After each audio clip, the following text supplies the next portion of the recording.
Hi, in this video I'm going to demonstrate how to install the Optex VXI PIR sensor. Okay, the allowable installation is the height is from 0.8 meters to 1.2. So you can install that anywhere between that range. I'm just going to install it here at 110, more on the upper limit, for the reason that I do have a dog, and I found that the higher I install it, the less sensitive the unit is to pets. So I'm literally going to install it about on that line. Okay, now, just something from experience. It's very important that this thing is straight. Not straight only like that, but also in terms of its vertical alignment.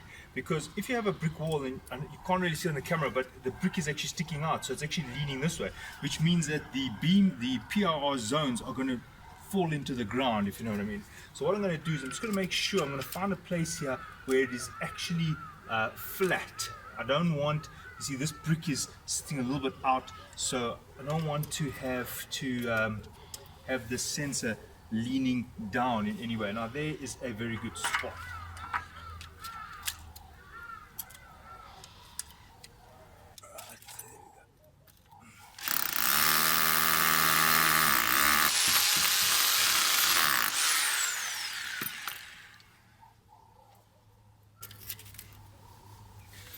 Okay, very important, before you fasten it, make sure you can thread the wire through the Optex, the backing here. So I'm just going to loosen that one. There we go. And we're going to thread this wire. And the Optex sensors require more wire than the Takex, and you'll see why.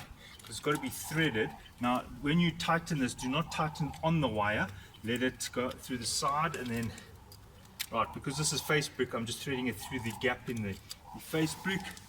There we go. There we go.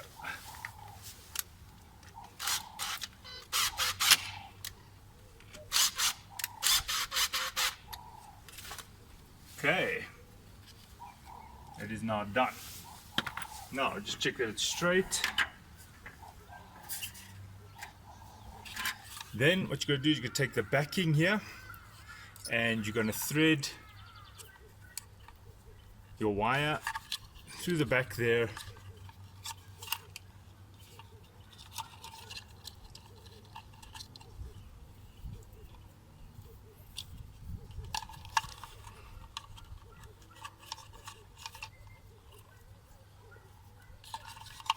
That, and you pull it through. Okay. Now what I like to do is I like to leave a bit in here, just in case we need to move the sensor. So I just thread this through on the sides, and there are two clips here. And what you've got to do is you've got to actually clip it down like that. Right, and then keep in mind there's two screw holes here which are going to screw there and there, so don't let the wire be anywhere near where that screw hole is going to be. So that's why I don't use the side there. The wire must be in the middle here. Okay.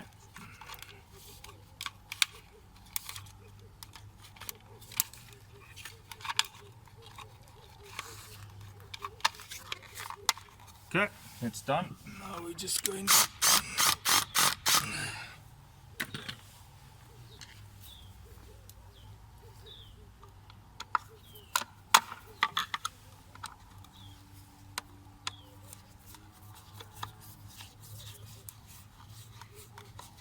great.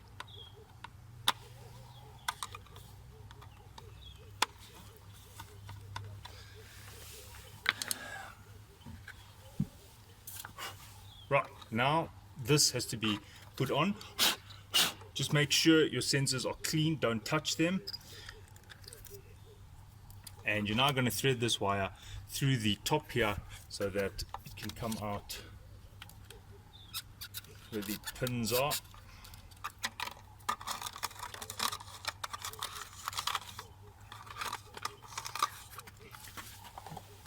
Now that just gets pushed in there, just like that.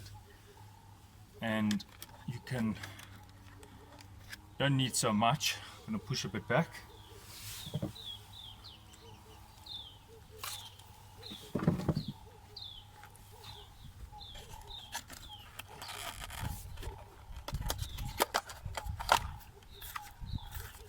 might be a good idea to actually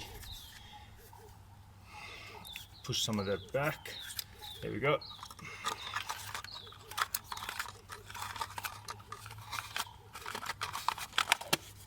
Okay.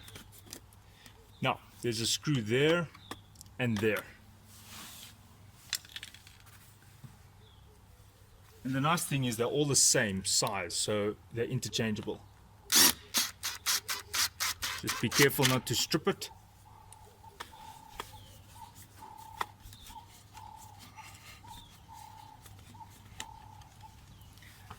Okay. Now to connect it up, as we've got negative to negative.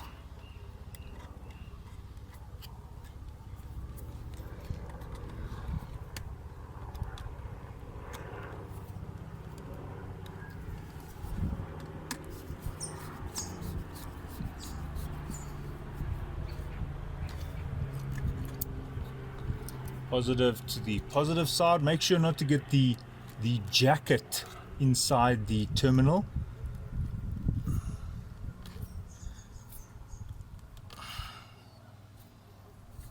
This happens to be stranded wire and not solid. There you go.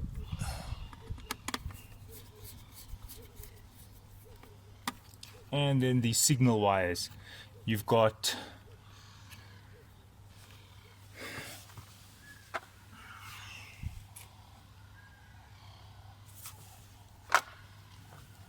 temper and then the alarm, and these two are spare pins. So the alarm is going to be there and there, AL1, AL2, and that's it. So we insert the wire there. There we go. And in most alarms there's some resistor that's required. Great. Now they do provide a tiny bit of space. Not in love with the Optex system here. I should think more about the installer. Now what I do is I just put a bit of tape just so that vibration and that and being knocked does not disturb the contact there. Now you can align it. It does 90 degrees, it's dual sensor. There are some other settings there which I have explained in my other video, and I'm going to set this. This sets the distance of which I want it to be full distance.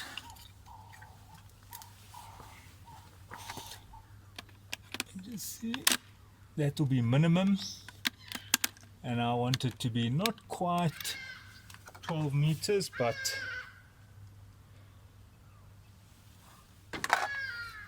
but 8. So that's now set. And then the sensitivity, I want it to be on low. Sensitivity happens to be on the side here. There's a dip switch and it says high, medium, low. So I've made it to low. And then there are some switches here, 1, 2, 3, and they are for the LED, the alarm output, normally open or normally closed, and then there's an auxiliary input. In the old days, they used to have pulse count, which is very important to me. How many activations before, how many triggers before the sensor would activate, but I see they've done away with that. Okay, so I see that's 90 degrees. I'm going to shift it a bit more, just a bit more that way. There we go. Now we're going to put the lid on. This is the lid. Make sure it's clean. Now the way to put the lid on is it has to be like that.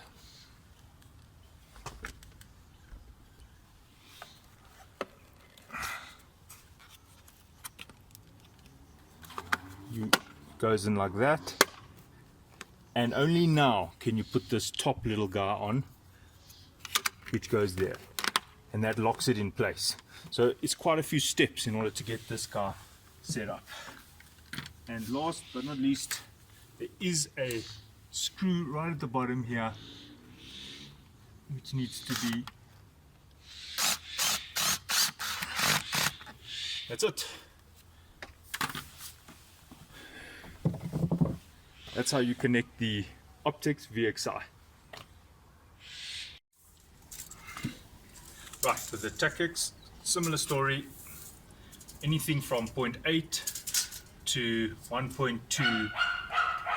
Don't install it higher than 1.2. So I'm just going to install it there at 105. There's already a hole here.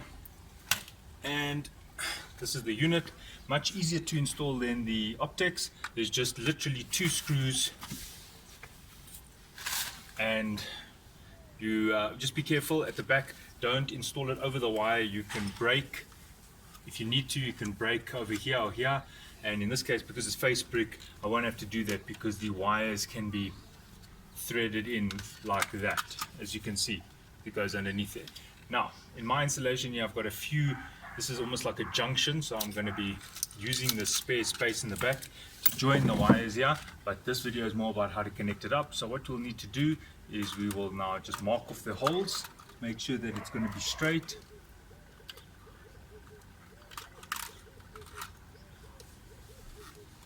There.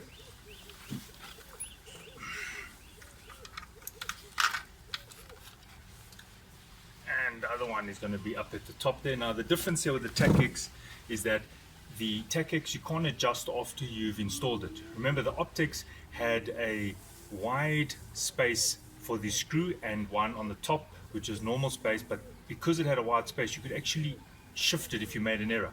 So with the Takex, you have to use a spirit level and make sure it's straight from the time you install it. You can't adjust it afterwards. There's no gap to shift it. Right, so I'm just going to mark the hole now.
Right, now you want to put these at the back.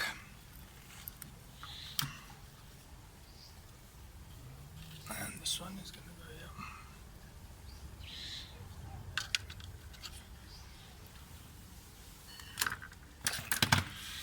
Okay, so because I have 3 wires coming here, I've just fed them neatly at the back, so don't worry about that now. I'm just going to show you more on the installation here. Remember I said don't squash it on the brick, use the recesses on the bricks, on the cement grouting part of the brick, or you can actually use side cutters, and if you need to, there are places where you can just cut a little bit of the backing off, especially here at the bottom and on the top. I always recommend the bottom, don't really like to come in through the top.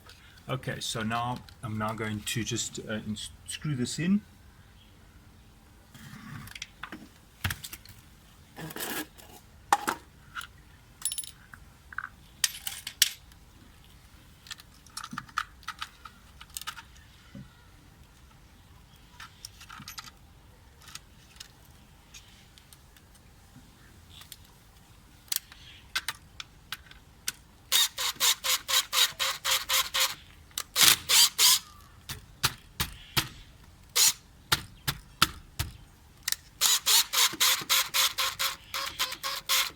Okay, before I tighten it, I'm just checking that the wires aren't being squashed, because once you over tighten them and they squash onto the wall, then they are damaged, and I don't want that to happen.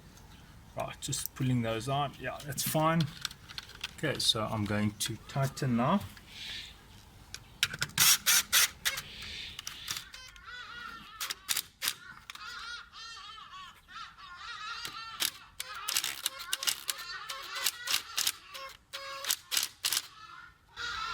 There we go. Perfectly straight. Just tighten it a bit more. Perfectly straight and can't move. Now, the positive is any side. There's no polarity. Another nice thing, so you can't make a mistake with the wiring because you could put positive there or you could put positive there, it doesn't matter. Then the tamper are these two here, and the tamper switch is there. So if you open the cover, it will actually be effectively alarming this. This is really just a contactor, and then the actual alarm signal are these ones over here. Now I prefer these connectors than the Optex one, because the Optex one, once you have tightened them, they've got like a leaf spring. So once you tighten it, then it's tight, great, but once you loosen it, it kind of just does that. It doesn't open fully, and it's hard to get the wires back in there if you're refitting it in another location. As you saw me, I was battling to get the wires in there, whereas this one is not. It's almost shifting platform, so it's actually better. It's closer to a circuit breaker design. All right, so now in my case, you only will, in your case, it will be a bit different, but what you'll need to do is you'll put the negative there, the positive there, and your signal wire there and there. So I'm going to do these signal wires first.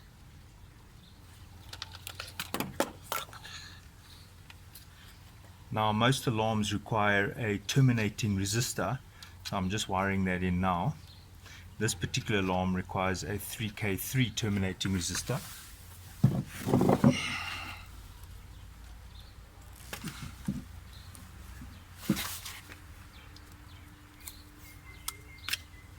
So just covering it there.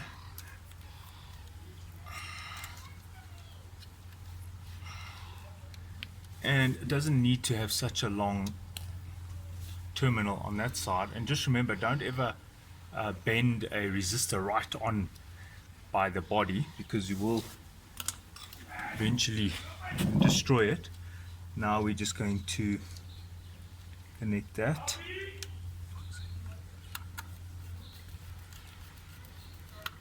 There we go. And the other signal wire is going there.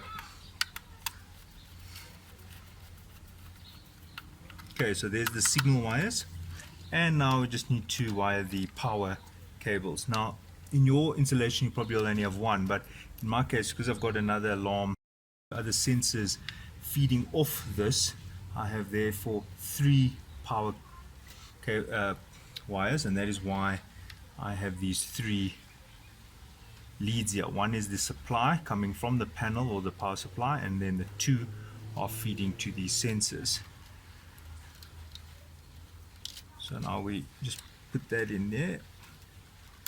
Okay, so the positive is now done. And now just the negatives.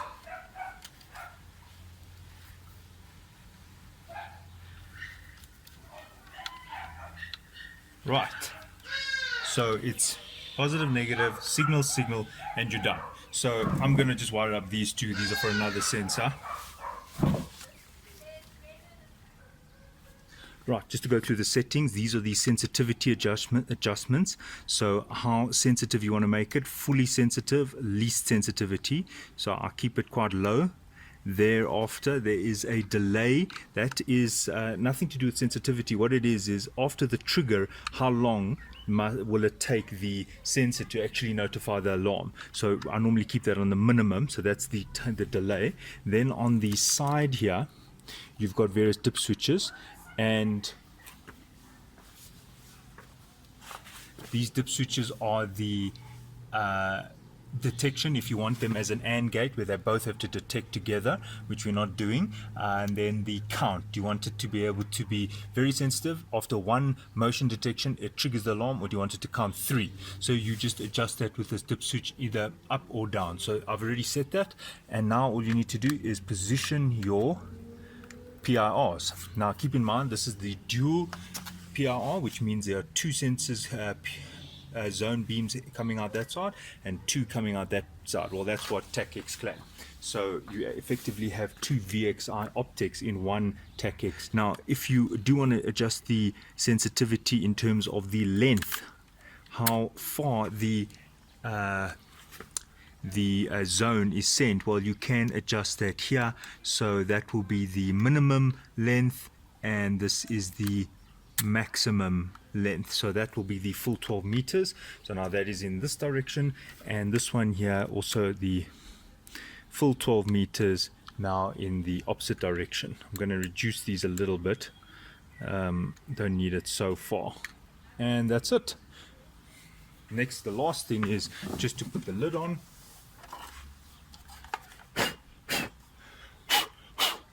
I do recommend, if you are joining wires, one should solder them. That is the best practice. And now I just put the lid on, and there's a screw at the bottom here which just needs to be tightened. And as I did say, use the security glue just to affix the wiring so that it is nice and neat. And there we go. That is how you install the Takex and the Optex. Thanks for watching.